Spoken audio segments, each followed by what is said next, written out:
আজকে দেখেন ক্রান্তিকালে যেখানে পুলিশ বাহিনী পলায়ন করেছে সেখানে আমরা কাজ করছি, আমরা রাষ্ট্রের জন্য কাজ করছি। আমাদের আসলে বেকার তৈরির কারখানা করে রাখা হয়েছে। আমাদের উপরে যদি একটা ছেলের চাকরি যায় তাহলে কিন্তু আমরা রুখে দাঁড়াবো। এই যে ছাত্রছাত্রী অসুস্থ হয়ে আসছে, তাদের গায়ের রক্ত আমাদের গায়ে মাখায়া তাদের কুলে করে আমরা হাসপাতালে নিয়েছি। আমাদের অঙ্গীভূত আনসারের আসল সংখ্যা হবে 60 থেকে 70 হাজারের ভিতরে। আমরা বর্তমানে কর্মস্থানে আছি 55,000-এর মতো, বাদবাকিগুলো রেস্টে আছে। আমাদের হয়রানি করা হয়, বছরে 3 থেকে 4 বার নিয়োগ দেওয়া হয়। আমরা চাই শূন্য কোটায় নিয়োগ। যদি 200 আনসার মৃত্যুবরণ করে সেখানে 200 আনসারই নিয়োগ দিতে হবে। সেখানে দেখা যায় নিয়োগ দেওয়া হয় গণহারে 4 থেকে 5,000। এভাবে আমাদেরকে রেস্ট নামক যন্ত্রণা থেকে আমরা মুক্তি চাই।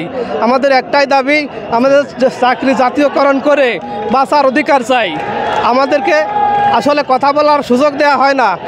আমি এখানে আসছি, আমি জানি না আমার চাকরি থাকবে কিনা। 250-টিরও বেশি ডিজাইন অপশন নিয়ে ওয়ালটন স্মার্ট ফ্রিজ, বোঝে আপনার প্রয়োজন। আমাদের উপরে যদি একটা ছেলের চাকরি যায় তাহলে কিন্তু আমরা রুখে দাঁড়াবো, আমরা রাস্তা ছাড়বো না। আমাদের একটাই দাবি, আমাদের বেতন কাঠামো এনে একটা চাকরি করার মতো পরিবেশ করে দিন। আমাদের ফ্যামিলি আছে, আমাদেরকে 6 মাসের রেস্টের কথা বলে 1 বছর 11 মাস থেকে 1 বছরের ভিতর আমরা মেসেজ পাই না। আমাদের ফ্যামিলিটা কীভাবে চলে? এরপরে 3 বছর যখন চলে যায় আমরা রেস্টে চলে যাই, তারপরে আমাদের কেউ খোঁজ খবর নেয় না। এই 1টা বছর আমরা কিভাবে চলবো? আমাদের আসলে বেকার তৈরির কারখানা করে রাখা হয়েছে। এটা মিডিয়া জানতো না, এখন সাধারণ মানুষ জানে। আমরা যখনই রাষ্ট্রের ক্রান্তিকাল আসে আমরা তখনই ঢাল হয়ে দাঁড়াই রাষ্ট্রের জন্য। রেলে আগুন দেয় এই আনসার প্রতিরক্ষা হিসেবে কাজ করে। আজকে যখন ইউনো অফিসাররা মার খেলো, এই আনসার সদস্যরা ঢাল হয়ে কাজ করছে। আজকে যখন নদী বন্দর, সমুদ্র বন্দর রক্ষায় আমার আনসার কাজ করে। আজকে এয়ারপোর্টের মতো জায়গায় আমার আনসার কাজ করতেছি আমরা। আজকে দেখেন ক্রান্তিকালে যেখানে পুলিশ বাহিনী পলায়ন করেছে সেখানে আমরা কাজ করছি, আমরা রাষ্ট্রের জন্য কাজ করছি। আমি গতকালও আমি গুলশান গোল চত্বরে আমি ট্রাফিকের দায়িত্ব করছি, গতকাল এবং পরশুও করছি। যাই হোক, আমরা রাষ্ট্রের জন্য আছি, থাকবো। বর্তমান ছাত্র জনতার আন্দোলনের সমর্থন করেছি, আছি, আগামী দিনেও থাকবো ইনশাআল্লাহ। রাষ্ট্রের বর্তমান সরকার ব্যবস্থা এবং বর্তমান মাননীয় স্বরাষ্ট্র মহোদয় যদি আমাদেরকে রাষ্ট্রীয় দায়িত্ব দেয় আমরা ইনশাআল্লাহ পারবো পালন করতে। আমাদের সেই মনোবল আমাদের প্রশিক্ষণ আরও মজবুত করতে হবে। আমাদের দাবি, আমাদের কমপক্ষে 6 মাস প্রশিক্ষণ করতে হবে। আমাদের জাতীয়করণ তো আমাদের প্রথম দাবি। এরপরে আমাদের বেতন থেকে 2500 টাকা কন্টিনজেন্সির মাধ্যমে কেটে নেওয়া হয়। আমরা চাই এই টাকা যাতে আর কর্তন না হয়। এই টাকা কোথায় যায় আমরা জানি না। তারপরে আমাদের জনপ্রতি 500 টাকা করে কেটে নেওয়া হয়েছে 2 বছর বাবদ।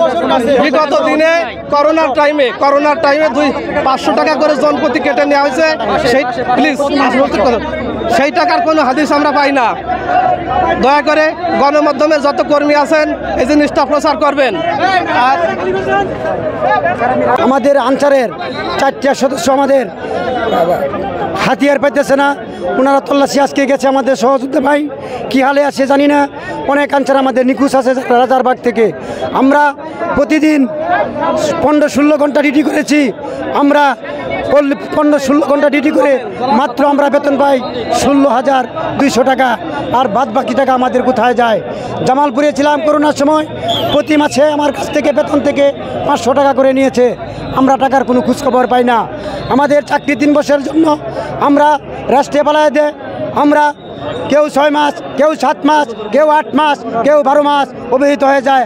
আমরা এই 16,200 টাকা বেতন দিয়ে স্ত্রী, পুত্র, মা, বাবা, ভাই বোন নিয়ে আমরা কী হালে চলি?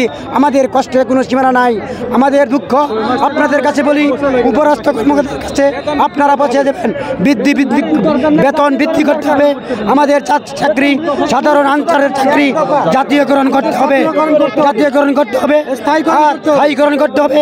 আমাদের যে রেশন থেকে 600 কত টাকা কেটে নিতেছে প্রতি মাসে, যাতে এই টাকা আর কোনোদিন না কেটে নেওয়া হয়। আমাদেরকে বলা হয়েছে যে এইখানে আন্দোলনে নামবে। আমরা তো আন্দোলন করছি না, আমাদের ন্যায্য দাবি আমরা চাচ্ছি। আমরা কোনো আন্দোলন করতে চাচ্ছি না, আমরা শান্তির শৃঙ্খলা রক্ষা বাহিনী, আনসার গ্রাম প্রতিরক্ষা বাহিনী আমরা।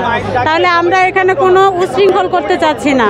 আমরা আমাদের দাবি একটাই, নতুন সরকার আসছে, সরকারের কাছে জাতীয়করণ যেন আমাদের করে দেয়, তাহলে আমাদের খুশি হয়। এখানে আমরা চাই না যে উশৃঙ্খল সৃষ্টি হোক, কোনো সমস্যা সৃষ্টি হোক। আমরা শান্তিরক্ষা বাহিনী, গ্রাম প্রতিরক্ষা বাহিনী, আনসার বাহিনী, আমরা শান্তি সমাবেশ করতে চাই, আমরা জাতীয়করণ করতে চাই। আমাদের দাবি একটাই, জাতীয়করণ করা হোক। আর আজকে আমি মনে করেন ঢাকা মেডিকেলে চাকরিরত এখন বর্তমানে আছি, কিন্তু এই যে ছাত্রলীগগুলো আছে, ছাত্রছাত্রী অসুস্থ হয়ে আসছে, তারপরে দেখেন এই যে লাশগুলো আসছে, সেগুলো প্রত্যেকটা আনসার ভাই, প্রত্যেকটা তাদের সহযোগিতায় আমরা ছিলাম এবং সর্বক্ষণ সহযোগিতা দিয়ে যাচ্ছি, তাদেরকে আমরা উৎসাহ দিয়ে যাচ্ছি, তাদেরকে আমরা সান্ত্বনা দিচ্ছি। তাদের পাশে কেউ দাঁড়ায় নাই, একমাত্র আমরা দাঁড়াইছি।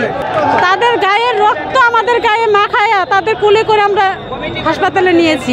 তারপরে আমরা যেভাবে সেবা দেওয়া হোক সেভাবে সেবা দিয়েছি। তারপরে এই যে নির্বাচন, প্রত্যেকটা নির্বাচনে আমরা কাজ করে যাচ্ছি, আমরা প্রত্যেকটা অঙ্গীভূত আনসার আমরা কাজ করে যাচ্ছি। আমরা এইখানে ক্যাম্পেও কাজ করেছি এবং গ্রামেও কাজ করতেছি এবং শহরেও কাজ করতেছি এবং সারা বাংলাদেশের, বিশ্বের সব জায়গায় আমরা কাজ করতেছি।